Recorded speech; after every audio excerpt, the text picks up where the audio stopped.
Beaune is a small city, but it has a big reputation in the world due to his wine production. Burgundy wine, they are internationally recognized. So you have people who produce the wine, people who sell the wine, and the industry is the wine here. Yeah.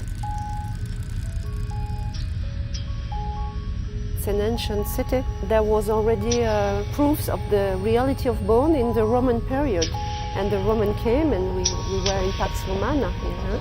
At the end of the 5th century they built a huge fortress to prevent the barbarian to come.